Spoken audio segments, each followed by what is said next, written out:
ನೇರ ಒಂದು ಆರೋಪ ಮಾಡ್ತಾರೆ ಏನಾಗಿದೆ ಅಂದರೆ ಎಲ್ಲ ಕೊಲೆಗೋ ಕಾನೂನು ಸುವ್ಯವಸ್ಥೆ ಎಲ್ಲ ಕಲಬುರಗಿಯಲ್ಲಿ ಎಲ್ಲ ಇದು ಮಾಡ್ತಾರೆ ಸರ್.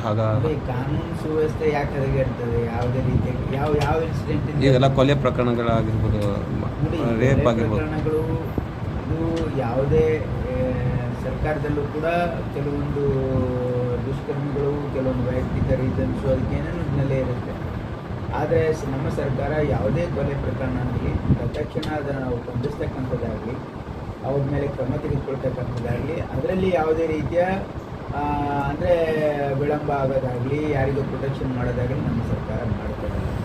ಖಂಡಿತವಾಗಿಯೂ ಕೂಡ ನಾವು ಯಾರು ಇಂಥ ಹೀನಿಯಸ್ ಕ್ರೈಮ್ ಅಂತಾರೆ, ಹೀನಿಯಸ್ ಕ್ರೈಮಲ್ಲಿ ತೊಡಗಿರ್ತಕ್ಕಂಥವ್ರಿಗೆ ಮಟ್ಟ ಹಾಕ್ತಕ್ಕಂಥ ಕೆಲಸ ನಮ್ಮ ಸರ್ಕಾರ 100% ಮಾಡುತ್ತೆ. ಅದರಲ್ಲಿ ಯಾವುದೇ ರೀತಿಯ ರಾಜಿ ಇಲ್ಲ. ಎಸ್ ಪಿಗೂ ಹೇಳಿದ್ದೀವಿ, ಯಾವುದೇ ರೀತಿಯ ಇಲ್ಲಿ ಮಟಕ, ಆಮೇಲೆ ಗಾಂಜಾ, ಆಮೇಲೆ ಜೂಜಾಟ, ಇದಕ್ಕೆ 0 ಟಾಲರೆನ್ಸ್. ಯಾರು ಇದರಲ್ಲಿ ಪಾಲ್ಗೊಂಡಿರ್ತಾರೆ ಅವ್ರ ಮೇಲೆ ನಿರ್ದಾಕ್ಷಿಣ್ಯ ಕ್ರಮ ಕೈಗೊಳ್ಳಬೇಕು ಅಂತ ಭಾಳ ಸ್ಪಷ್ಟವಾಗಿ ಹೇಳಿದ್ದೀವಿ. ಅದಲ್ಲದೆ ನಮ್ಮ ಸರ್ಕಾರ ಈ ಮಾದಕ ವಸ್ತುಗಳ ಒಂದು ನಿಯಂತ್ರಣಕ್ಕೆ ಒಂದು ಹೈ ಪವರ್ ಕಮಿಟಿನೂ ಕೂಡ ಮಾಡಿದ್ದಾರೆ ಮಾನ್ಯ ಮುಖ್ಯಮಂತ್ರಿಗಳು. ಅಂದರೆ ಗೃಹ ಸಚಿವರ ಅಧ್ಯಕ್ಷತೆಯಲ್ಲಿ. ಆದರೆ ನಾನು ಒಬ್ಬ ಸದಸ್ಯನಿದ್ದೀನಿ, ನಾನು ಒಬ್ಬ ಸದಸ್ಯರಿದ್ದೀನಿ.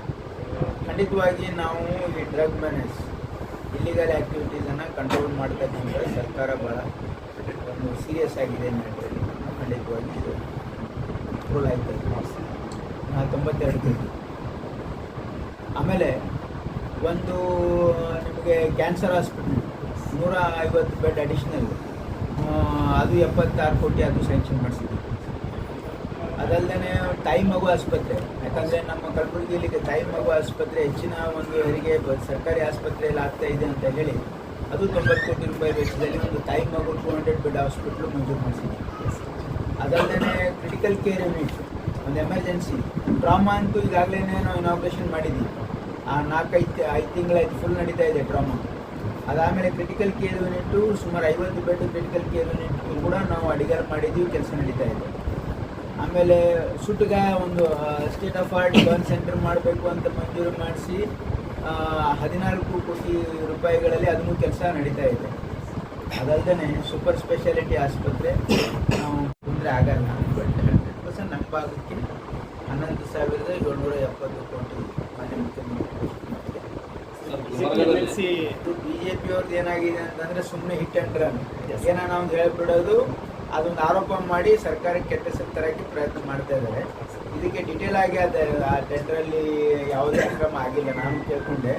ಅದೆಲ್ಲ KDTP ಕಾಯ್ದೆ ಪ್ರಕಾರನೇ ಆಗಿದೆ.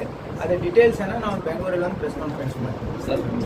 ಅಂದರೆ ಯಾರೂ ಈ ರೀತಿ ಆಮಿಷಕ್ಕೆ ಒಳಗಾಗಬಾರ್ದು. ಇಲ್ಲಿ ಯಾವುದೇ ರೀತಿಯ ಈ ರೀತಿ ಕೆಲವು ಜನ ಮಾಡಿದ್ದಾರೆ, ಅವ್ರಿಗೆ ಅರೆಸ್ಟ್ ಮಾಡಿದ್ದೀವಿ. ಇದಕ್ಕೆ ಎಲ್ಲರೂ ಯಾರಾದರೂ ಹಣ ಕೇಳಿದರೆ ನೀವು ಕಂಪ್ಲೇಂಟ್ ಕೊಡಬೇಕು ಈ ರೀತಿ. ಈಗ ಆಗಲೇ ರಾಜ್ಯಪಾಲರು ಅವರಿಗೆ ತಿರಸ್ಕಾರ ಮಾಡಿದ್ದಾರೆ. ಹಾಗಾಗಿ ಅವರಿಗೆ ಏನಾಗಿದೆ ಅಂದರೆ ಅಧಿಕಾರದಿಂದ ಹೊರಗೆ ಇರೋಕ್ಕಾಗ್ತಾ ಇಲ್ಲ. ಹಾಗಾಗಿ ಸರ್ಕಾರದ ಮೇಲೆ ಇಲ್ಲ ಸಲದ ಆರೋಪಗಳನ್ನು ಮಾಡ್ತಾ ಇದ್ದಾರೆ. ಸರ್, ಇನ್ನೊಂದು ನಮ್ಮ ಬಗ್ಗೆ ಸಿದ್ದರಾಮಯ್ಯನವರು ಈಗ ಮುಖ್ಯಮಂತ್ರಿ ಇದ್ದಾರೆ. ಏನು ಸುಮ್ಮನೆ ಹೂವಪ್ಪಗಳು ಯಾರು ಇಲ್ಲಿ ಬೇರೆಯವರು ನಮ್ಮ ರಾಜ್ಯದಲ್ಲಿ ನಮ್ಮ ಪಕ್ಷದಲ್ಲಿ ಯಾರು ಮುಖ್ಯಮಂತ್ರಿ ಆಕಾಂಕ್ಷಿಗಳಿಲ್ಲ. ಸಿದ್ದರಾಮಯ್ಯನವರು ಮುಖ್ಯಮಂತ್ರಿ ಇದ್ದಾರೆ. ಸುಮ್ಮನೆ ಗೊಂದಲ ಸೃಷ್ಟಿ ಮಾಡ್ತಕ್ಕಂಥ ಕೆಲವು ಪ್ರಯತ್ನ ಮಾಡ್ತಾರೆ. ಅದರಿಂದ ಯಾರೂ ಆ ರೀತಿ ಮಾಡಬಾರ್ದು ಅಂತಕ್ಕಂಥದ್ದು ಭಾಳ ಸ್ಪಷ್ಟವಾಗಿ ಹೇಳಿ. ಅಂದ್ರೆ ತಾವು ಮುಖ್ಯಮಂತ್ರಿ ಆಕಾಂಕ್ಷಿ ಇಲ್ಲ, ಆಕಾಂಕ್ಷಿ ಇಲ್ಲ, ಎದಕ್ಕೂ ಆಕಾಂಕ್ಷಿ ಇಲ್ಲ. ಟಿವಿಎಸ್ ಕಂಪನಿಯ ತರತರಹದ ಮಾಡೆಲ್ ಬೈಕ್ ಖರೀದಿಸಲು ಯೋಚಿಸುತ್ತಿದ್ದರೆ ಎಸ್ವಿ ಟಿವಿಎಸ್ ಶೋರೂಮ್ ನಿಮಗಾಗಿ ತರುತ್ತಿದೆ ಹೊಸ ಮಾಡೆಲ್ಗಳ ಹೊಸ ಬೈಕ್ಗಳು. ಟಿವಿಎಸ್ನ ಎಲ್ಲಾ ತರಹದ ಬೈಕ್ಗಳು ಹಾಗೂ ಎಲ್ಲಾ ಬೈಕ್ಗಳ ಸರ್ವಿಸ್ ಹಾಗೂ ಅವುಗಳ ಸ್ಪೇರ್ ಪಾರ್ಟ್ಗಳು ಕೂಡ ಲಭ್ಯ. ಹಾಗಿದ್ರೆ ಹಿಂದೆ ಭೇಟಿ ನೀಡಿ ಎಸ್ವಿ ಟಿವಿಎಸ್ ಶೋರೂಮ್ ಮಾಲೀಕರು Lokesh RJ, Bharat petrol bunk ಎದುರುಗಡೆ, ನಾಗಲಕ್ಷ್ಮಿ ದಾಬಾ ಹತ್ತಿರ, ಗುಲ್ಬರ್ಗ ರೋಡ್, ಹುಮ್ನಾಬಾದ್. ನಿಮ್ಮ ಬೈಕ್ ಅನ್ನು ಕಾಯ್ದಿರಿಸಿಕೊಳ್ಳಲು ಹಿಂದೆ ಸಂಪರ್ಕಿಸಿ 8494951009 ಅಥವಾ 08483